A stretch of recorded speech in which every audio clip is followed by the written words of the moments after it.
We already reached a point where the idea that the rest of the world view the United States as a bit of joke does not even spark debate anymore. Different countries, leaders, and media outlets are all watching and asking the same question: what exactly is going on? But what's changed now is that the reaction isn't just coming from the outside looking in it, it's happening inside the room itself. During a recent White House press briefing, something unusual stood out. At one moment, reporter began laughing, not at her joke, not at her clever remarks, just laughing. And if you watch closely, it does not feel random. It's the kinds of reaction where everyone seems to understand something without need it spelled out. Everyone that is expect Marco. What makes it even more striking is that this did not come out of nowhere. It has been building up for a while. You can almost sense the collective anticipation in the room, like people thinking, "Here we go again." Moments like this don't just happen; they come from pattern repeating over time because this setting is supposed to be serious.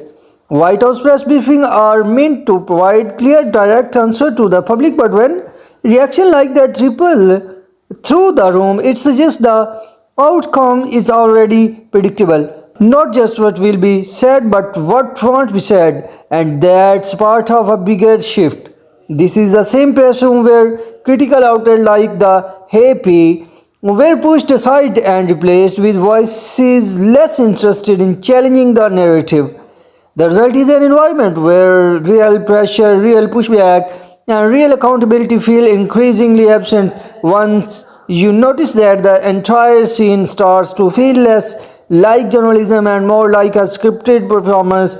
And given who's at the center of it all, maybe that should not be surprising. Then the moment happens, and suddenly the reaction in the room makes perfect sense. The president recently said that the Pope is endangering a lot of Catholics as a result of his rhetoric around the Iran war. Is that a sentiment? Well, I don't think that's an accurate description of what he said. I think what the president basically said is that Iran can't have a nuclear weapon because they would use it against places that have a lot of Catholics and Christians and others for that matter. The Pope would rather talk about the fact that it's okay for Iran to have a nuclear weapon, and I don't think that's very good.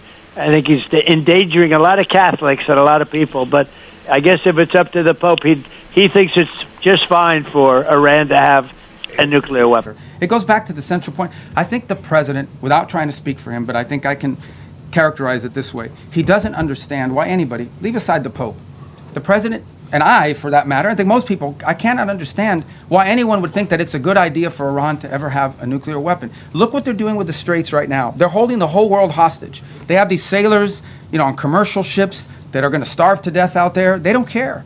They don't care that this is melting down the economies around the world, even of their own allies.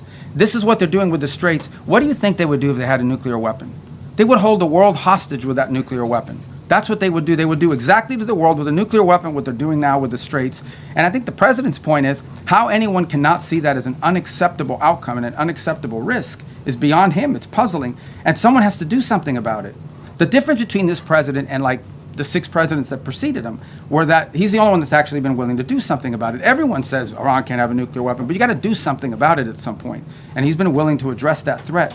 And that's what he promised he would do when he got elected, by the way, is address threats like that. Thank you so much, Mr. Secretary. Yeah, I wish I knew your name. Thank you so much, Mr. Secretary. Can you put name tags on? Thank you so much, Mr. Secretary. Who are you with? Yeah, that's why the reaction suddenly makes sense. The moment Marco Rubio called on Landell TV correspondent that My Pillow Kai's network, people in the room already knew what was coming. Not a tough question, not real accountability, but something far more predictable. You could feel the shift instantly. A space that is supposed to bring clarity and truth started to feel like the least reliable place in the moment. So the bigger question becomes, if even those inside the room can recognize what's happening in real time, what does that say about the system overall? And if this is being accepted as journalism at the highest level, what does that imply about everything that depends on it?